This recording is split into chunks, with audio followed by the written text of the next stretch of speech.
Hello everybody, welcome. It's the final day of our Advent beer calendars and we have a couple of goodies for you.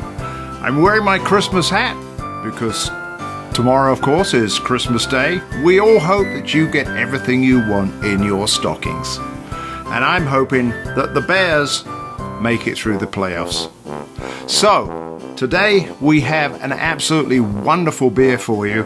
I'm hoping this is going to be the crowning glory of this particular calendar. So let's see if we can tell you all about this. It's in an impressive purple can with a lovely gold eagle on it. It is from Ladenburger Brewery. This is their Weizenbock Hell. And it is a World Beer Cup winner back in 2014 when it was held in Denver, Colorado. This won at least a bronze medal. I think it won actually a couple of other medals as well. So we have a world winner here. I'm very excited to have this. Now, a Weizenbock is a wheat version. This is the German style Weizenbock, which is a wheat version of a German style bock.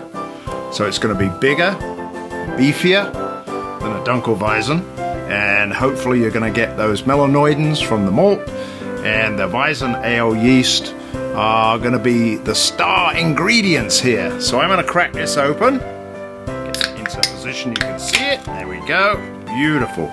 Gives me a chance to use my glass, my beautiful Hefeweizen glass. Let's see how it pours.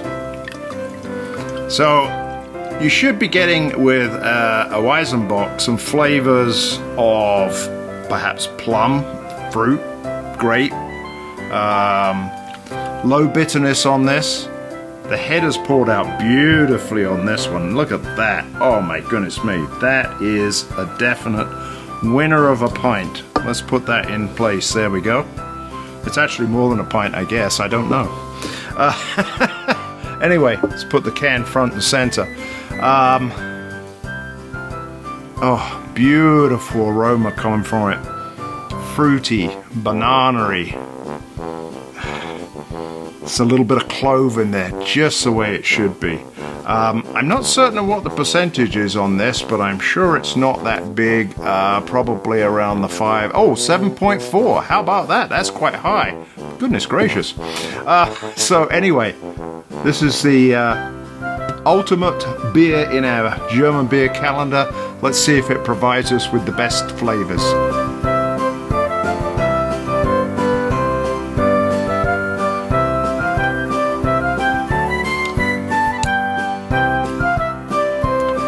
Everything you could possibly want in one of these style beers. You're definitely getting those bananas and clove phenols in there.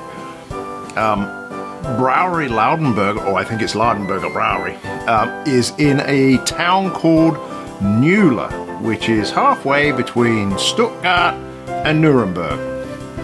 And they've been going since 1789, so I think that's around, 225, 230 years.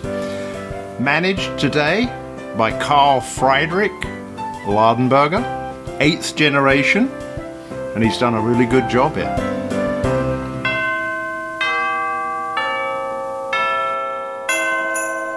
As you take the flavors down, just wants you to have another sip.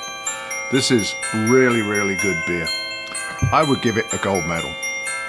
Now, I just have all these cans in front of me here because I thought it might be good to do a quick review of the beers that we have had and let you know what my top 6 beers are. Actually, it's going to be top 7 now because I have to add this one, the Ladenburger Weizenbock, to that list. So I'm going to put that right there. And I'm going to let you know which ones I really enjoyed in the beer calendar. So if we look over here, first of all, we had the Stein beer. Excellent. Don't often get Stein beers. The Hosel Marzen, which was with flavors of whiskey, and apparently I should correct that. didn't get it from perhaps the oak barrels or spirals. It was from whiskey malt. Good for them. All right, over here, I like this one, the Keller beer, the Kurpfalzbrau. Thought it was a really good example of it. Don't often get Keller beers either.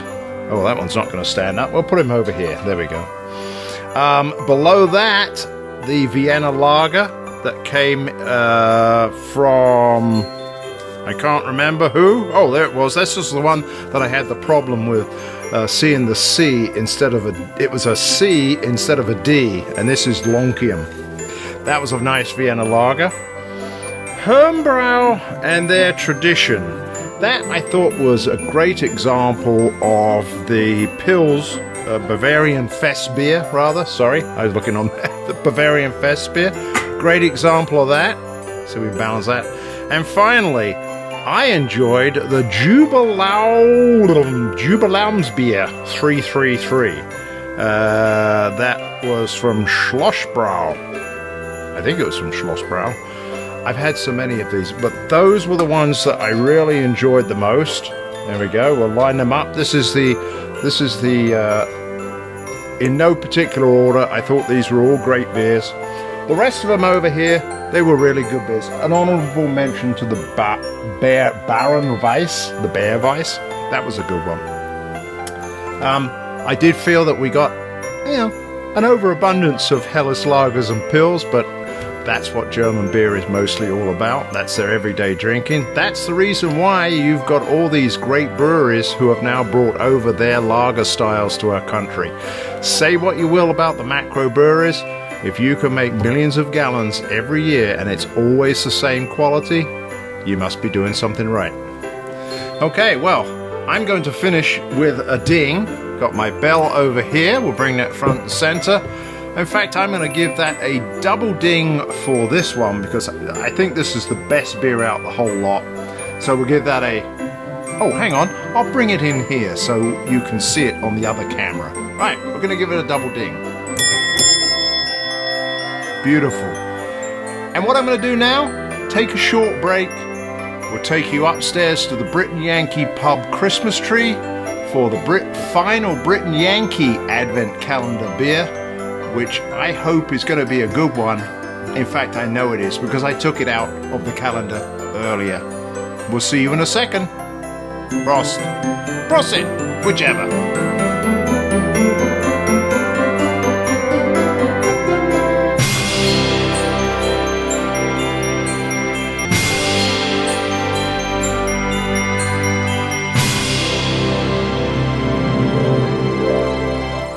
Hello everybody and welcome to the Brit Yankee pub, and we're by our Christmas tree.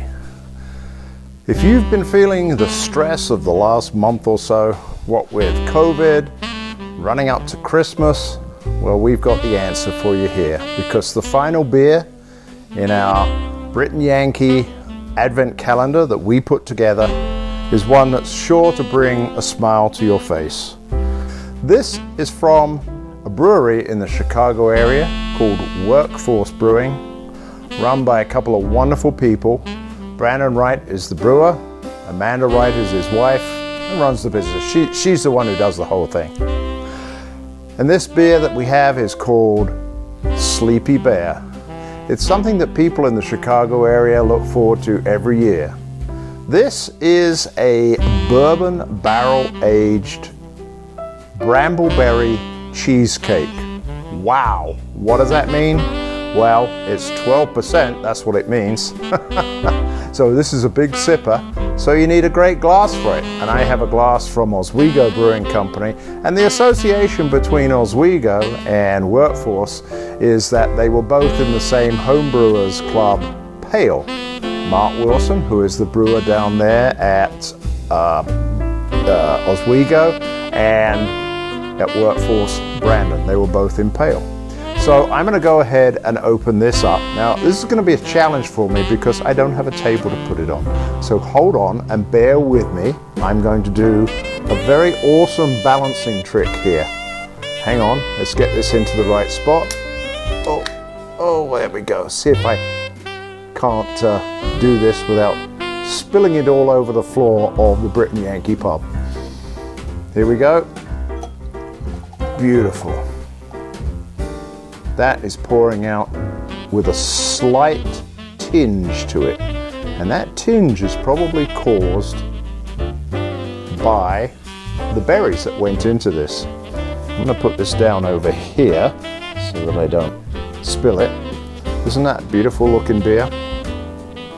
So this was aged for 15 months in Buffalo Trace bourbon barrels, and then it was loaded up with a mix of blackberries and raspberries. Then they added a little bit of Madagascar vanilla beans and some Ghana cocoa nibs, and they aged it for yet another couple of months. So this has a layered effect to it. Hopefully we'll get that in the tasting of it. I can smell the fruit already. Now they also added a little bit of milk sugar to it, so that I guess you get that kind of a cheesecake flavor to it. Anyway, this has hopefully turned out delicious. So for, I guess you can call this one a dessert beer. Let's see.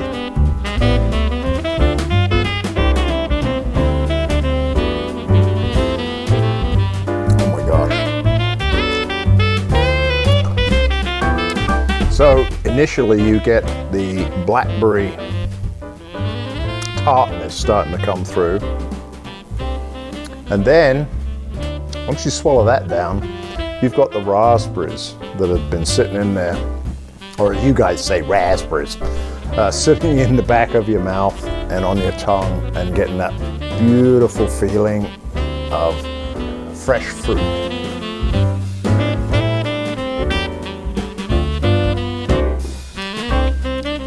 The bourbon barrel notes do not overcome any of the other ingredients. I think vanilla is very subtle in there. Overall, if I was having a piece of cheesecake, I'd want one of these with it. Absolutely delicious.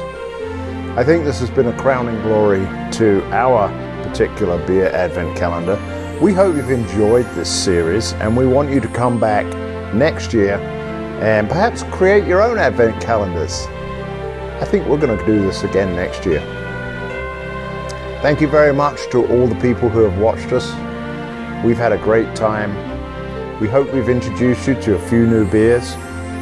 And I just want to wish you and yours a very, very Merry Christmas, Happy Holidays, a great New Year. And as I said at the beginning, go Bears. Cheers, everybody. We'll see you next time at the Brit Yankee Pub. My name's Phil Clark, the Brit. You can contact us at pints@the-Brit Yankee. We'd love to see you. All the best. Cheers.